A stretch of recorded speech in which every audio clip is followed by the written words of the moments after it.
médium a le pouvoir de ressentir des choses et d'entrer en contact avec des êtres et des énergies avec une autre dimension, y compris avec des esprits et des personnes disparues. On fait souvent appel à lui pour aider les gens qui veulent poser des questions restées insolubles à des êtres chers qui sont décédés.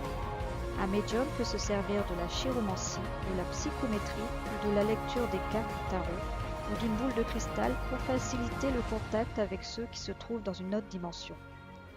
Cet article évoque ce que signifie être un médium, la façon d'améliorer vos capacités psychiques ainsi que de la manière de vous en servir pour aider les autres, que ce soit des personnes ou des esprits. Déterminer son aptitude à devenir un médium. Sachez ce qu'est un médium. Les médiums perçoivent des esprits dans une autre dimension en se servant de l'un ou de plusieurs de ces pouvoirs. La clairvoyance. Un médium clairvoyant peut voir les esprits, les auras, des objets et des endroits qui ne sont pas visibles aux autres. Des personnes disparues peuvent leur apparaître lors de visions, ou bien ils sont capables de percevoir vivement un endroit où ils n'ont jamais été. Les médiums possédant un troisième œil pour capter ces visions, lequel se trouve entre les deux yeux physiques, tout le monde possède un troisième œil, mais sans s'exercer, celui-ci est fermé ou trop faible pour voir. La clairaudience. Les médiums dotés de clairaudience peuvent entendre des messages de l'au-delà, tant sur un plan physique que psychique. Ils sont capables de communiquer à la fois avec des esprits éloignés d'eux de plusieurs milliers de kilomètres et dans une autre dimension.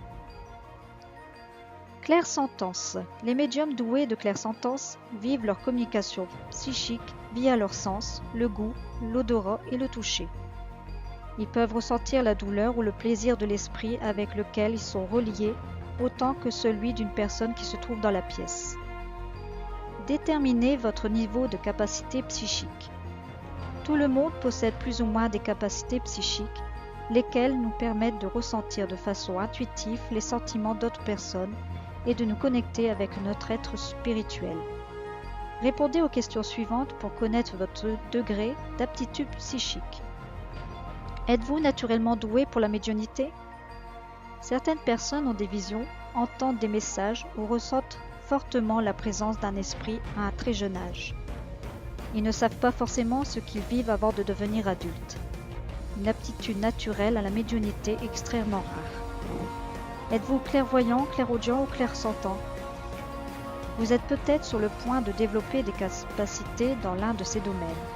Vous êtes sensible et réceptif aux sentiments, émotions et agissements des autres. Vous avez aussi vécu des expériences que vous considérez comme étant paranormales. Désirez-vous devenir un médium bien que vous n'ayez jamais vécu d'expérience paranormale ? Il est possible de réveiller certaines facultés et faire immerger la possibilité d'infléchir vos muscles psychiques. Vous pourriez parvenir à ouvrir votre troisième œil avec un peu d'entraînement. Faites des recherches sur la médiumnité. L'un des meilleurs moyens de savoir si vous avez les capacités pour devenir un médium est de lire des témoignages écrits par des médiums. Voyez si vous vous reconnaissez dans le récit de leur vie et de leurs expériences. Apprenez-en le plus possible sur l'histoire et la pratique de la médiumnité.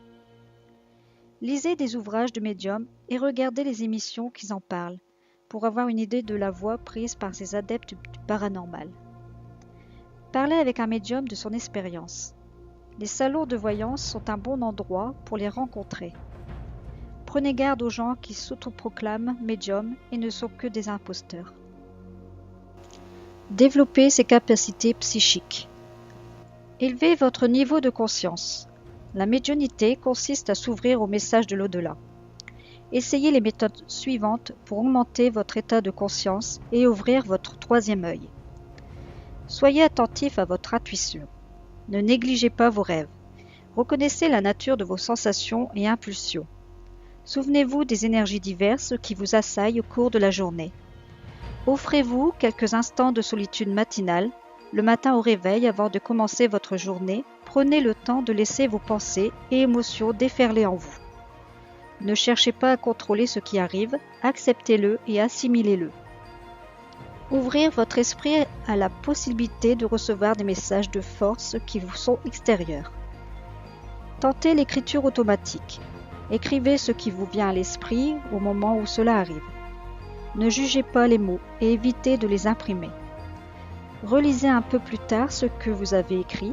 Les messages reçus de l'au-delà ne seront pas toujours clairs, mais les consignes sur le papier peuvent vous aider à trouver des pistes de réflexion. Essayez d'entrer en communication avec des esprits.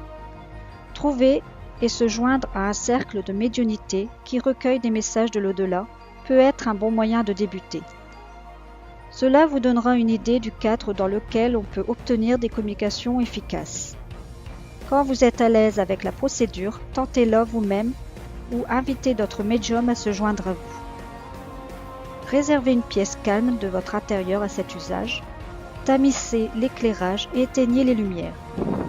Quelques bougies peuvent créer une atmosphère de spiritualité.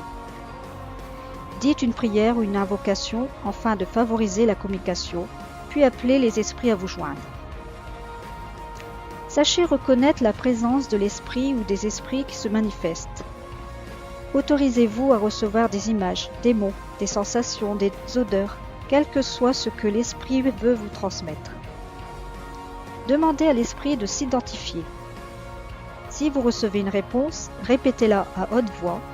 Continuez à communiquer avec l'esprit en posant des questions et en recevant des réponses. Sachez qu'à ce stade précoce de l'expérience, vous ne serez pas capable de maîtriser l'effet que peut avoir sur vous la communication. Vous pourriez être effrayé ou vous pourriez ressentir de la douleur. Vous saurez mieux contrôler vos relations avec l'au-delà quand vous aurez développé vos compétences de médium. Envisagez de participer à un atelier ou à un cours de médiumnité. Des librairies et des centres de spiritualité peuvent vous fournir des renseignements à ce sujet. Faites des recherches en ligne et rendez-vous à des salons de voyance et des conférences sur l'activité psychique afin d'avoir davantage sur les ateliers psychiques, les cours et même les certificats décernés aux aspirants médiums. Partagez ses capacités psychiques. Proposez de travailler avec quelqu'un pour l'aider à communiquer avec un être cher. Si un ami ou un membre de la famille est désespéré pour n'avoir pas pu régler quelque chose avec une personne disparue, offrez vos services pour lui venir en aide. Pendant la séance, ou si vous êtes en transe, vous ne devriez pas poser trop de questions à la personne que vous voulez aider. Un bon médium ne demande jamais à son client le nom du défunt ou tout autre détail, sinon l'expérience n'a aucune validité. C'est à vous de confirmer le nom du cher disparu, son activité dans la vie, sa date de naissance, son allure, comment il est décédé, et ainsi de suite. Rappelez-vous qu'une consultation psychique est une grande responsabilité. Cela peut être pour les participants une procédure très chargée sur le plan émotionnel. Envisagez de devenir un médium professionnel. Il est possible de faire une très belle carrière de médium à partir du moment où vous êtes à l'aise avec vos compétences. Montez un site en ligne pour y offrir vos services, réservez une pièce à cet usage chez vous ou louez un local destiné à la pratique de séances avec des clients.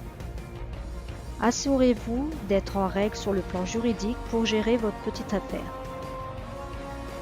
Parlez à d'autres médiums à propos du mode de fonctionnement de leur affaire qui leur a le mieux réussi. Évoquez aussi le montant de leurs honoraires. Rendez-vous à des salons et des conférences sur la médiumnité. Faites imprimer des cartes de visite et distribuez-les lors de ces manifestations ou bien inscrivez-vous pour avoir votre propre stand. Conseil. Un médium crédible et précis ne lit pas dans les pensées. Souvenez-vous que les médiums sont aussi des humains. Il leur arrive de se tromper. Avertissement. Si vous pensez sérieusement développer vos compétences, il est vivement recommandé de trouver un enseignant chevronné qui peut vous former en matière de développement psychique via des cours ou en tête-à-tête. Les pouvoirs psychiques peuvent être très puissants et devraient donc être utilisés à bon escient.